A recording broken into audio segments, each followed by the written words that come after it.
Hello everyone, मैं Awadhesh sir अपने YouTube channel smart science Buxar official की तरफ से धन्यवाद। साथियों, लाइक करें और सब्सक्राइब करें, साथ ही शेयर करें ताकि आपके जैसा ही और बच्चों के पास वीडियो पहुंच जाए। तो आज हम लेकर आए हैं आपके बीच ज्योमेट्री यानी ज्यामिति। आज पढ़ेंगे हम ज्योमेट्री के बारे में बेसिक कंसेप्ट यानी basic concept of geometry. Basic माने मूल, कंसेप्ट मीन्स क्या होता है? अवधारणा या आधार। अवधारणा ऑफ ज्योमेट्री यानी ज्योमेट्री के मूल अवधारणा के बारे में। यानी ज्योमेट्री में सबसे पहले हम क्या पढ़ते हैं?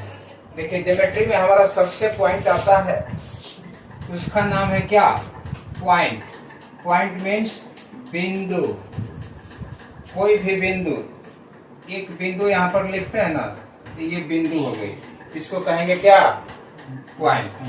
ये बिंदु का खासियत है कि एक बिंदु, दो बिंदु, दोनों बिंदु को मिला देंगे तो क्या बन गया? एक रेखा बन गया। कौन रेखा बन गया? एक रेखा बन गया, स्ट्रेट लाइन यानी सीधी रेखा बन गई ना, तो ये रेखा बन गया।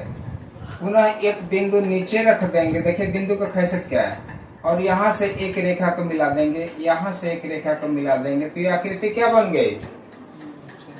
एक ट्रायंगल बन गई। यानी बिंदु वन बिंदु, टू बिंदु, थ्री बिंदु। अब इसमें क्या हो गया? एक बिंदु के साथ साथ इसमें देखिए क्या है? एक, दो, तीन, तीन रेखा खंड भी बन गया, तीन रेखा भी बन गई, बनी ना।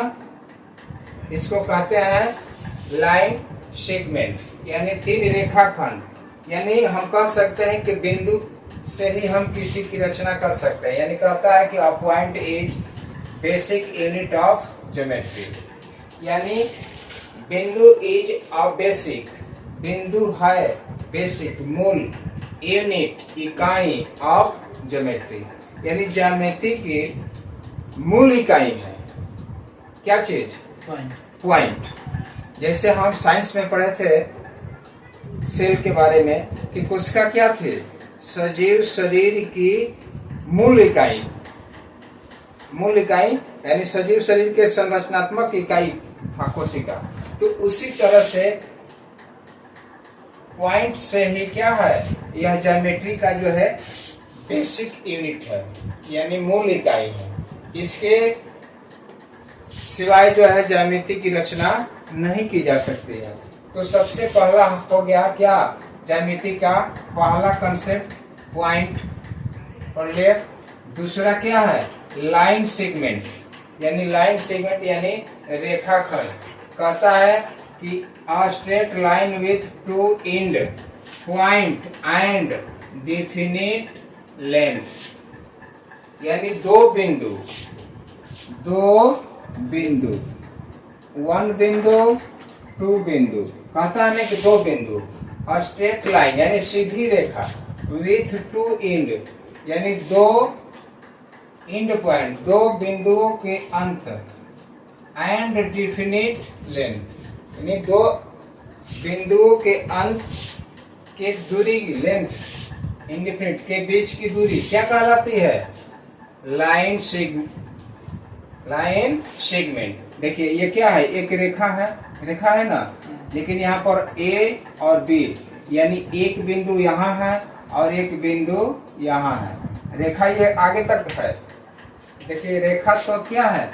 आगे तक चल गई है, ये भी आगे तक है। लेकिन वन बिंदु, टू बिंदु यानी दो बिंदुओं के बीच की दूरी क्या कहलाती है?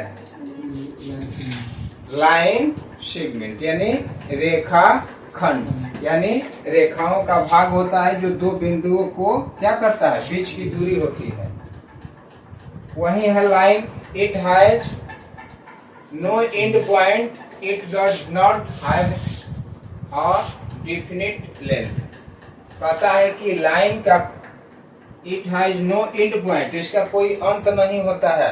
अगर लाइन रेखा पढ़ेंगे, यानी रेखा कि रेखा क्या है, तो रेखा का कोई अंत नहीं है। अब मान लीजिए कि रेखा है, कहाँ जाएगी, इसका कोई अंत है? कोई अंत नहीं। कहाँ जा रही है, किधर से आ रही है, तो हम कहेंगे कि it has no end point, इसका कोई पॉइंट का अंत नहीं है। लेकिन इसको पॉइंट हमको बनाने के लिए अपने से क्या करना पड़ता है? खंडित करना पड़ता है, डिवाइड करना पड़ता है। इसीलिए कहता है लाइन सेगमेंट, यानी दो बिंदुओं के बीच की दूरी को हम क्या कहेंगे? लाइन सेगमेंट, रेखाखंड। रेखा का कोई अंत नहीं होता है उसका बिंदु का। अब आगे चलते हैं, देखिए क्या मिलेगा। टाइप ऑफ लाइन, यानी लाइन के बारे में हम पढ़ेंगे। कितने प्रकार की रेखाएं होती हैं? कितने प्रकार की रेखाएं होती हैं? देखिए क्या है? हॉरिजॉन्टल लाइन, क्षैतिज रेखा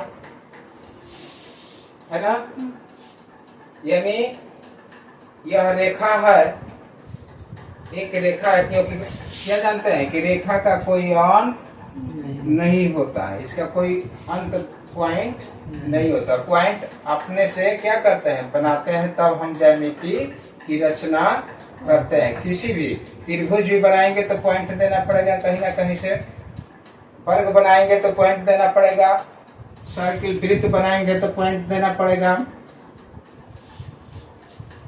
आयत बनाएंगे तो पॉइंट देना पड़ेगा। देखिए, तो हॉरिजॉन्टल लाइन क्या है? एक रेखा है। क्या है? रेखा है। इसके रेखाओं के बीच में दो बिंदु दे करके उसकी रेखा को क्या करते हैं? क्या हंस रहा है? ये दो रेखाओं को क्या करेंगे? बीच में जो है खंडित कर लेते हैं, एक पॉइंट बना देते हैं। तो दो पॉइंटों के बीच की दूरी जो होती है क्या? हॉरिजॉन्टल रेखा कहलाती है, यानी क्षैतिज रेखा इसको कहेंगे। नेक्स्ट है वर्टिकल या ऑब्लिक लाइन, यानी इसको कहेंगे तिर्यक रेखा या ऊर्ध्वाधर रेखा, यानी तिर्यक रेखा, यानी ऊर्ध्वाधर रेखा, यानी रेखा जो है क्या है वो? इससे क्या उड़ती है? उड़ने तो इसको। अब देखिए तिर्यक रेखा हो गई, ऊर्ध्वाधर रेखा, ऊर्ध्वाधर रेखा, ये ऊर्ध्वाधर रेखा हो गया वर्टिकल लाइन। ये देखो, ये सीधी होती है, जो देख रहे हैं पी में रेड कलर में, ये ऊर्ध्वाधर रेखा है। उसके बाद आता है स्लैंट लाइन, तिरछी रेखा। ये सीधे ना होकर क्या होती है? तिरछी होती है। देखिए ये तिरछी है ना रेखा, इसके कोई अंत नहीं है, लेकिन तिरछी है। कभी ये रेखा इस रूप से भी, बोर्ड पर ध्यान दो, कभी ये रेखा इस रूप में भी रहेगी, यानी ये तिरछी रूप में ही रहती है। यानी तिरछी रेखा को ही क्या कहेंगे? तिरछी रेखा को ही हम क्या कहेंगे? जब तिरछी रेखा को कहेंगे स्लैंट लाइन। अब देखिए, एक आ गया इंटरसेक्टिंग लाइन। इंटरसेक्टिंग लाइन यानी प्रतिच्छेदक रेखा, यानी ये हो गया प्रतिच्छेदक रेखा। यानी जब दो रेखाएं आपस में जिस बिंदु पर क्या करती है? प्रतिच्छेदित करती है, काटती है। यानी जब दो रेखाएं क्या करती है? आपस में एक निश्चित बिंदु पर, एक बिंदु पर क्या करती है? पॉइंट पर काटती है। तो उसी पॉइंट से उन रेखाओं का मापन जो है क्या किया जाता है? क्या मेजरमेंट किया जाता है। ये पॉइंट है। तो एक रेखा है ए बी और एक रेखा है डी सी। दो रेखा है ना, यानी दो रेखाएं एक किसी बिंदु पर काटती है, तो उन रेखाओं को क्या कहेंगे? Intersecting line. यानी वह रेखा, वह दो रेखा जो एक निश्चित बिंदु पर क्या करती है? प्रतिच्छेदित करती है, काटती है, क्रॉस करती है। क्या करती है? क्रॉस करती है। क्रॉस माने काटती है, क्रॉस करती है। तो ऐसे दो रेखाओं को क्या कहेंगे? प्रतिच्छेदक रेखा कहेंगे। अब आएगा पैरेलल लाइन, यानी एक समान। जब दो रेखाएं आपस में क्या हो, बराबर, आमने सामने की भुजा क्या हो, बराबर हो, यानी उसको कहेंगे समानांतर रेखा। जैसे देखिए यहाँ पर है ए बी और सी डी, दोनों रेखा है ना, दोनों एक दूसरे का क्या है, बराबर है। जैसे देखो त्रिभुज मिलता है, जैसे त्रिभुज है ना, तो एक रेखा और ये दो रेखा। जब पढ़ेंगे समद्विबाहु त्रिभुज तो उसमें आता है कि जिस समद्विबाहु त्रिभुज किसे कहते हैं, कि जिस त्रिभुज का दो भुजा आपस में बराबर हो, दो भुजा आपस में क्या हो, बराबर हो, तो उसे कहेंगे क्या, समद्विबाहु त्रिभुज। तो उसी तरह से दो रेखा आपस में क्या है, बराबर है। आए तो देख रहे हैं, इसमें भी ये रेखा बराबर होगी और ये रेखा बराबर हो जाएगी, यानी इसके आमने सामने की क्या है, भुजा है। इसीलिए कहता है कि पैरेलल लाइन, आपको लाइन इसीलिए पढ़ाया जा रहा है कि इसका उपयोग आगे जो है ज्यामिति में क्या होगा, मिलेगा। जैसे कि ए बी सी डी हो गया ना, तो ए डी रेखा क्या है, बी सी रेखा की समानांतर है, और ए बी रेखा क्या है, डी सी रेखा की समानांतर है, यानी इसके सामने की भुजा क्या है, ये बराबर होगी। तो इसको कहेंगे पैरेलल लाइन, यानी समांतर रेखा। रेखा पढ़ लिया, रेखा पढ़ लिया, तब चलेंगे एंगल। एंगल को समझने के लिए ये रेखा को हम क्या कर रहे हैं, रफ कर रहे हैं, मिटा रहे हैं। अब देखिए पढ़ेंगे angle, type of angle, angle, type of angle क्या कहता है, पहला राइट एंगल, यानी एंगल कितने प्रकार के, तो एंगल कैसे पहले देख लीजिए। ये रेखा जो है क्या करती है, एक दूसरे को क्या करती है, प्रतिच्छेदित करती है, क्रॉस करती है। तो मान लेते हैं कि ये रेखा को हटा लेते हैं, ठीक है।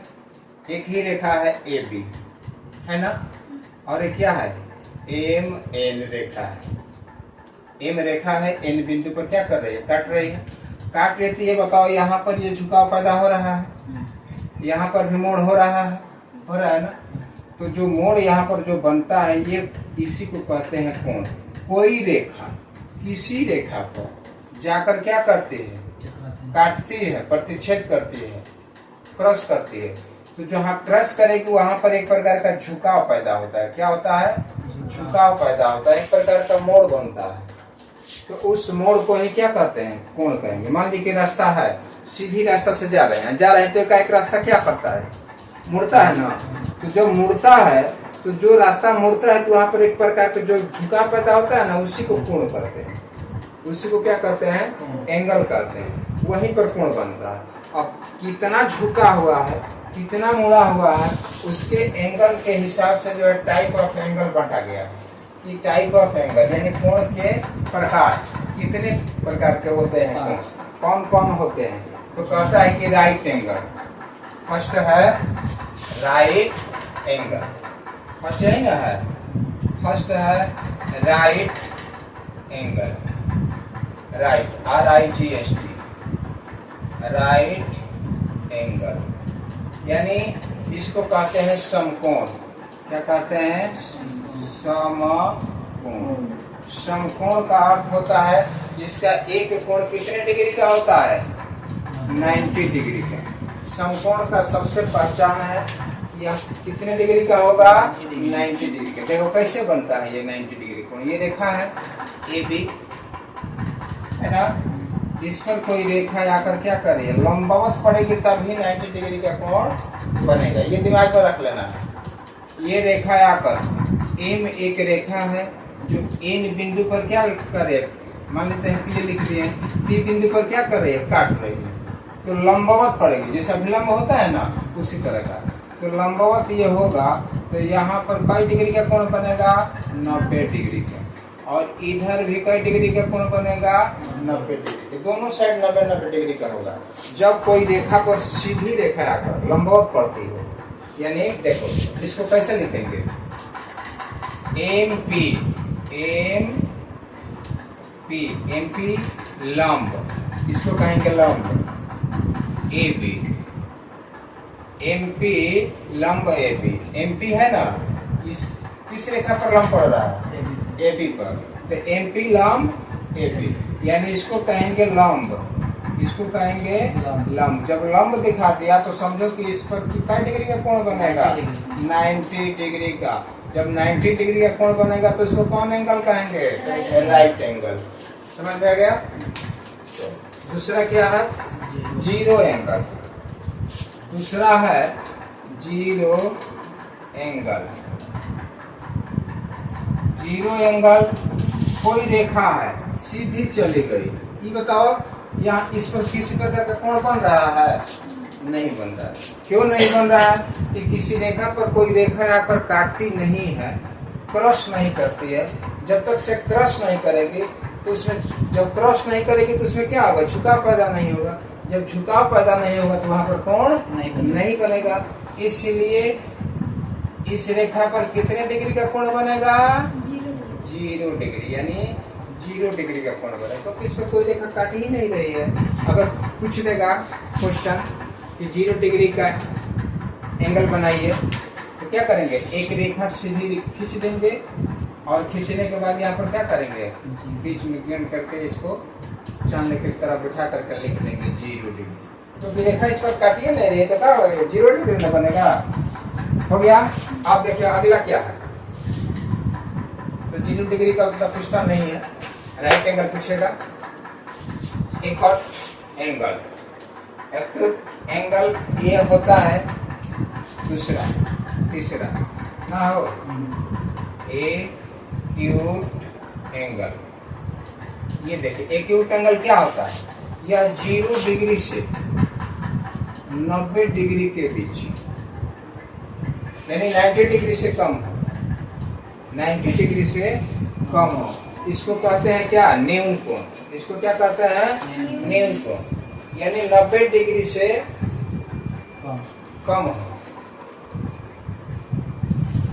है ना। यानी एक्यूट एंगल देखिए आपकी किताब में है। किधर किताब है? क्यों बंद कर दिए? निकालो निकालो। यानी एक्यूट एंगल और राइट एंगल, जीरो एंगल, और उसके बाद है ऑब्ट्यूस एंगल, अधिक कोण। तो देखिए आपकी किताब में क्या दिया है? एंगल पढ़ रहे हैं ना, लाइन खत्म हो गया। एंगल में देखिए क्या कहता है आपकी किताब, किधर गया? टाइप ऑफ एंगल, राइट पढ़ लिए। कहता है acute angle. Acute angle 60 degree, 35 degree, 75 degree दे रहा है ना। ये सभी जो है क्या है? 0 डिग्री कहता है कि a angle whose measure is more than 0 degree and less than 90 degree is called an acute angle. यानी कहता है कि 0 डिग्री और 90 डिग्री के बीच के कोण को क्या कहेंगे? Acute angle. आप कहो ये देखो 90 डिग्री का कोण बना है ना, तो 90 डिग्री का ये कोण बन गया राइट एंगल। लेकिन इसके बीच में कोण बना देंगे, क्या करेंगे? बीचों बीच कोण बना देंगे। तो 90 का डिवाइड करेंगे कितना होगा? 45, यानी 45 ये डिग्री बन गया और 45 ये भी डिग्री बन गया। 45 डिग्री का बना ना। तो 45 डिग्री का कोण अगर दे दिया आकृति में इस तरह से, ये 45 डिग्री का कोण है, इसका नाम बताइए कौन सा कोण होगा? क्या लिखेंगे? एक्यूट एंगल, न्यून कोण लिखेंगे ना। तो कहता है कि 0 डिग्री से 90 डिग्री के बीच बने कोण क्या कहलाते हैं? एक्यूट एंगल कहलाते हैं। यानी an angle whose measure is more than 0 degree and less than 90 degree, यानी 90 डिग्री, लेस देन यानी 90 डिग्री से कम, is called an acute angle. हो गया। उसके बाद क्या है? Obtuse angle. आप देखते हैं ये रेखा है, किसी रेखा पर ही क्या बनता है? एंगल बनेगा। ये क्या है? ए बी एक रेखा, रेखा है ना। अब इस पर मान लेते हैं कि बिंदु यहाँ से हो गया। हम जानते हैं कि लंबवत कई डिग्री का कोण बनता है, कितने डिग्री, 90 डिग्री का कोण बनता है ना, दोनों साइड 90 डिग्री कोण बनता है। लेकिन ये 90 डिग्री हो गया, लेकिन हम क्या करेंगे, इससे बड़ा कोण बना देंगे। ये 90 डिग्री हट गया ना, ये रेखा हो गई 90 डिग्री, और ये कोण हो गया, आपको मान लेते हैं कि 135 डिग्री का। क्या हो गया, 135 डिग्री का। तब क्या करेंगे, यानी 90 डिग्री से बड़ा, 90 डिग्री से बड़ा और 180 डिग्री के बीच, 180 डिग्री के बीच, यानी 90 डिग्री से बड़ा और 180, यानी सीधा कहेंगे कि 90 डिग्री टू 180 डिग्री, यानी 180 डिग्री के बीच जो कोण बनता है उसको क्या कहेंगे, अधिक कोण, उसको कहेंगे एक्यूट एंगल। क्लियर, ये हो गया अधिक कोण। अब है स्ट्रेट एंगल, स्ट्रेट एंगल यानी सीधा कोण। यह क्या बनता है, सीधा। किसी रेखा पर कोई बिंदु आकर काटती है तो वहां पर कितने डिग्री का कोण बनता है, 180 डिग्री। तो ये हो गया 180, और 180 इधर भी बनता है ना। तो 180 180 कितना होता है, 360। यानी अब सीधा कोण के रूप में ये आगे बढ़ जाएंगे। उसके बाद आपको दिया है मेजरिंग एंगल, यानी कोण मापन। कोण मापने का तरीका क्या होता है, चांद, प्रोट्रैक्टर, यानी चांद के सहायता से जो है कोण का मापन करते हैं, जो अगले वीडियो में पढ़ाएंगे, क्योंकि वीडियो जो है लंबा हो जाएगा। अब देखिए, ये त्रिभुज है, ये वर्ग है, और ये वृत्त है, और ये क्या है, आयत है। त्रिभुज के इंग्लिश में क्या कहते हैं, ट्रायंगल। वर्ग को क्या कहते हैं, स्क्वायर। वृत्त को क्या कहते हैं, सर्कल। और आयत को क्या कहते हैं, रेक्टेंगल। अब देखिए, वृत्त त्रिभुज के प्रकार पढ़ेंगे, टाइप ऑफ त्रिभुज। स्क्वायर में क्या होता है कि स्क्वायर में सभी भुजा बराबर होती है, इसकी चारों भुजा क्या होती है, बराबर होती है। और वृत्त एक गोलाकार भाग होता है, इसमें परिधि और त्रिज्या और व्यास रहता है, परिधि रहता है और क्षेत्रफल रहता है। आयत है, इसमें लंबाई चौड़ाई होती है, वृत्त में लंबाई चौड़ाई नहीं होती है, स्क्वायर में लंबाई चौड़ाई नहीं होती है। ये वर्ग होता है, इनकी चारों भुजा क्या होती है, बराबर होती है। तो इसलिए अब आगे जो है पढ़ेंगे हम त्रिभुज के बारे में, यानी त्रिभुज, टाइप ऑफ त्रिभुज, यानी त्रिभुज के प्रकार। त्रिभुज किसे कहते हैं, बोलो, त्रिभुज के प्रकार। तो त्रिभुज के प्रकार देखिए हम पढ़ाएंगे अगले वीडियो में, लेकिन जब तक हम देख लेते हैं त्रिभुज का क्षेत्रफल। इसमें आपको बनाने के लिए मैथ में क्या आता है, त्रिभुज का क्षेत्रफल। त्रिभुज का क्षेत्रफल बराबर होता है 1/2 गुणे आधार गुणे ऊंचाई। क्या होता है, ऊंचाई। इसका क्षेत्रफल त्रिभुज का। वर्ग का क्षेत्रफल नोट कर लो, वर्ग का क्षेत्रफल भुजा गुणे भुजा। क्या होता है, भुजा गुणे भुजा, यानी भुजा स्क्वायर, यानी ये स्क्वायर भी कहीं कहीं दे देता है। वर्ग का परिमाप बराबर होता है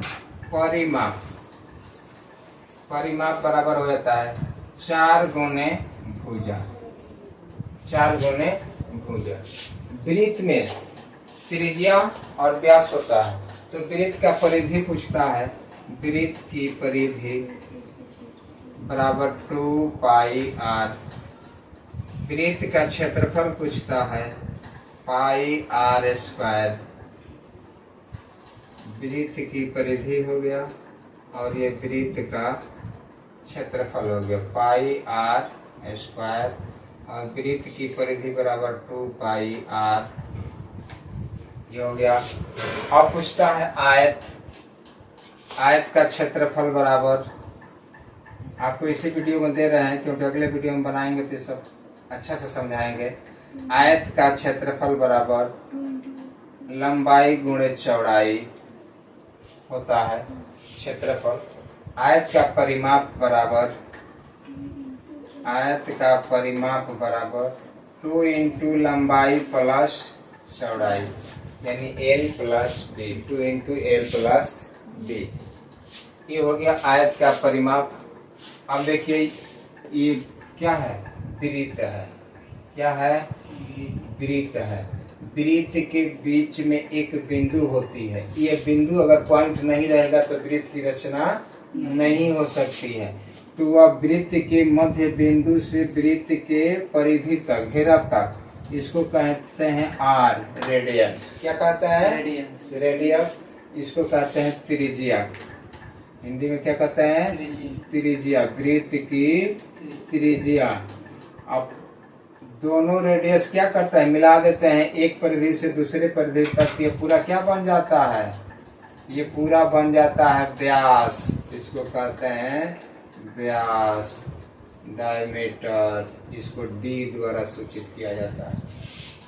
तो आर बराबर होता है डी बटा 2, यानी व्यास बराबर व्यास बटा 2, यानी व्यास जो है, व्यास की त्रिज्या आधी होती है और व्यास त्रिज्या के क्या होते हैं, दुगुना होते हैं। अगर त्रिज्या दिया हुआ है, व्यास निकालना हो तो त्रिज्या में क्या करेंगे, 2 से गुना कर देंगे, 2 गुने त्रिज्या, डायमीटर निकल जाएगा। तो ये हो गया ज्योमेट्री, ज्यामिति की आकृति आपको हमने बता दिया। अब इस पर जब मेंसुरेशन पढ़ेंगे आएगा अब आगे, क्योंकि आपको हल्का सा दिया था, अब यहाँ से आ गया। कहता है कि find the diameter of a circle whose radius is, यानी 7 सेंटीमीटर रेडियस दिया हुआ है, तो डायमीटर कितना होगा।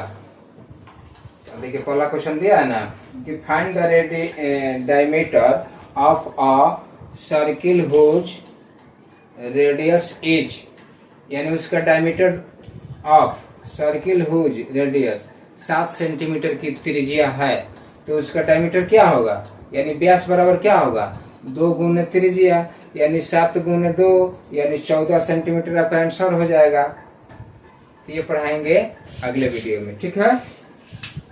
इसका बेसिक अभी जान रहे थे। तो यदि आपको वीडियो अच्छा लगे तो लाइक, शेयर, सब्सक्राइब करें, ताकि और बच्चों के पास जो वीडियो पहुंच जाए। तो अपने स्मार्ट साइंस बक्सर ऑफिशियल की तरफ से धन्यवाद। जय हिंद, जय भारत।